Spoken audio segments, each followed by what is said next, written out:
Bonjour à tous, Cherbourg, les plages du débarquement, Le Havre. Aujourd'hui, je vous amène en Normandie. Alors pour voler suffisamment lentement à certains endroits, j'ai choisi un Zlin Sauvage Cube. C'est un petit avion léger, c'est limite un ULM, et il est construit sur la base du Piper Cube, puis il a été modernisé récemment. Ce Piper Cube, en fait, c'est un ancien avion de 1938, un avion utilisé en reconnaissance pendant la Deuxième Guerre mondiale et construit à plus de 20 000 exemplaires. Alors voilà qui nous met déjà dans l'ambiance du débarquement. Décollage de Cherbourg au bout de la péninsule du Cotentin.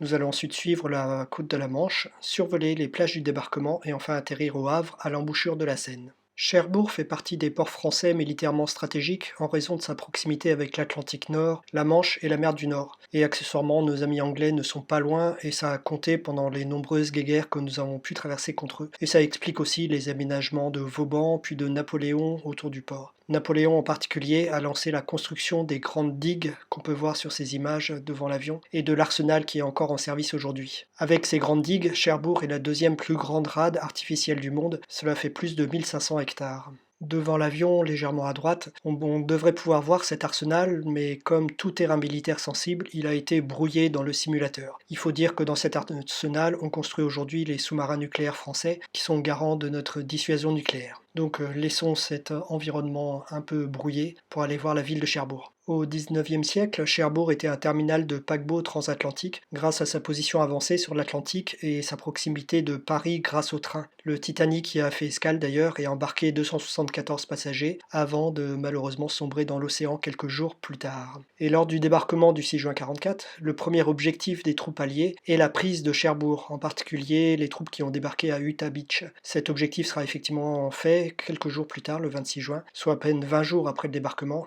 et Cherbourg deviendra alors, et jusqu'à la fin de la guerre, le plus grand port du monde avec un trafic double de celui de New York pendant un an. Sous l'aile gauche de l'avion, on distingue clairement la voie ferrée, la voie qui arrive directement de Paris, et la gare des voyageurs en train correspondait directement avec le terminal d'embarquement pour les paquebots transatlantiques. Comme ça, les voyageurs passaient directement du train au paquebot dans Cherbourg même.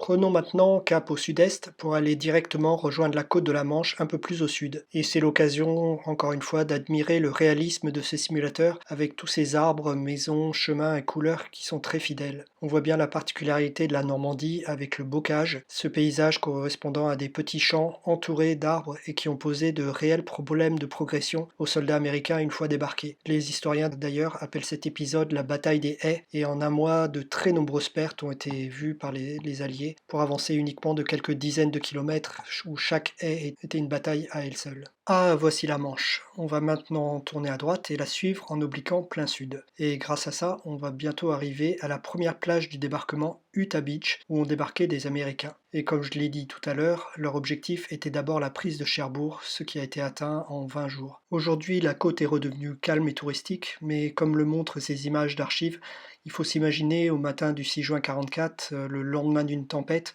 tous ces jeunes soldats arrivant par milliers dans le froid et ballottés par une mer déchaînée, et sachant qu'à l'ouverture de la trappe de leur péniche de débarquement, ça ne serait que le début de leur problème. L'ambiance a bien changé.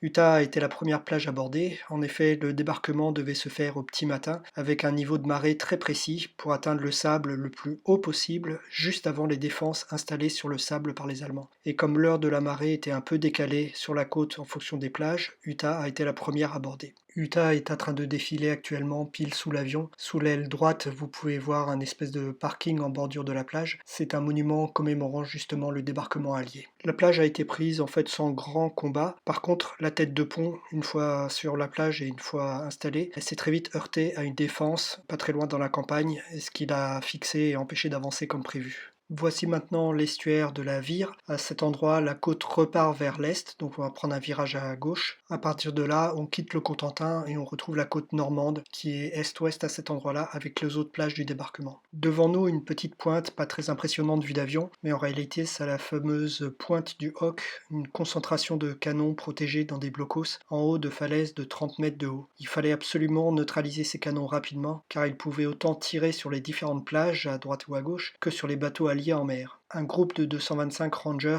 est débarqué à 6h30 au pied des falaises et au bout d'une heure, le plus dur est fait. Ceux qui n'ont pas été tués ou blessés sont en haut des falaises. Malheureusement, c'est pour constater que les fameux canons ont été déplacés dans l'arrière-pays par les Allemands. Ce qu'ils trouvent, c'est uniquement des blocos vides.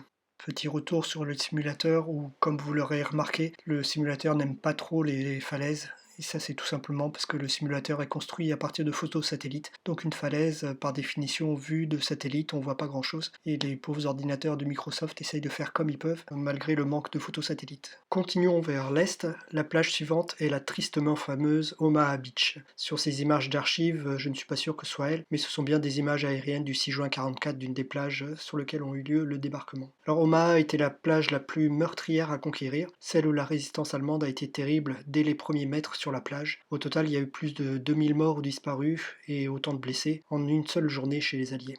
Mais le soir, la plage avait été conquise et une tête de pont installée, ce qui a permis au débarquement d'être un succès. C'est pour ça, à cause de toutes ces victimes, qu'au bout d'Omaha Beach se trouve le cimetière américain de Colville. C'est un petit bout de territoire français qui a été concédé à perpétuité aux États-Unis pour veiller leurs morts. Et ce cimetière contient plus de 9000 tombes parce qu'il accueille aussi beaucoup de soldats américains qui ont été tués lors de combats dans les semaines qui ont suivi le débarquement. Alors vue d'avion sur simulateur, c'est pas forcément très spectaculaire. On distingue juste ces petits points sombres régulièrement posés sur la pelouse, mais dans la réalité, voilà ce que ça donne, des milliers de croix blanches parfaitement alignées sur des centaines et des centaines de mètres. En continuant le long de la côte, voici maintenant la batterie de Longues-sur-Mer. On distingue comme des petites maisons alignées à quelques dizaines de mètres de la côte. En fait, ce sont des blocos qui contenaient chacun un canon à longue distance. Aujourd'hui, on peut encore visiter ces blocos, c'est libre, c'est pas un musée, et certains ont encore leur canon en place. Un peu plus loin, voici un petit village, le village d'Arromanches, en bord de mer. Ici, il n'y a pas eu de débarquement en tant que tel le 6 juin 1944. Par contre, c'est ici que les Alliés ont construit en quelques jours un gigantesque port artificiel qui servira, avec Cherbourg, à ravitailler toutes les armées alliées pendant les semaines, au fur et à mesure qu'elles progressaient à travers la France et puis ensuite à travers l'Allemagne.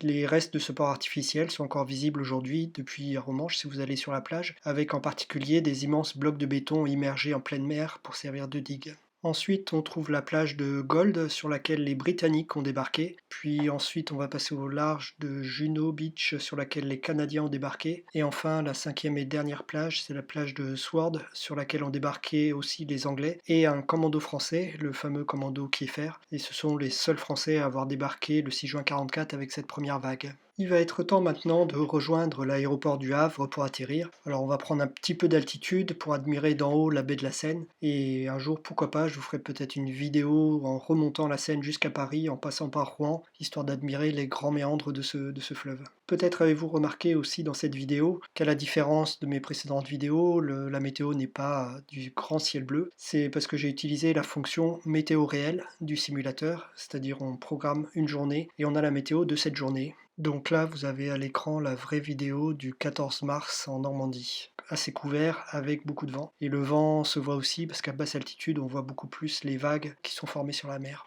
Allez, il est maintenant temps d'atterrir au Havre. J'espère que cette vidéo vous aura plu. N'hésitez pas à regarder mes autres vidéos sur les autres régions de la France. Et n'hésitez pas non plus à les diffuser autour de vous si elles vous ont plu, à mettre un petit pouce bleu j'aime sur YouTube ou un commentaire pour tout le monde. A bientôt sur nos lignes pour découvrir un nouveau coin de France ou peut-être un jour ailleurs qu'en France. A bientôt.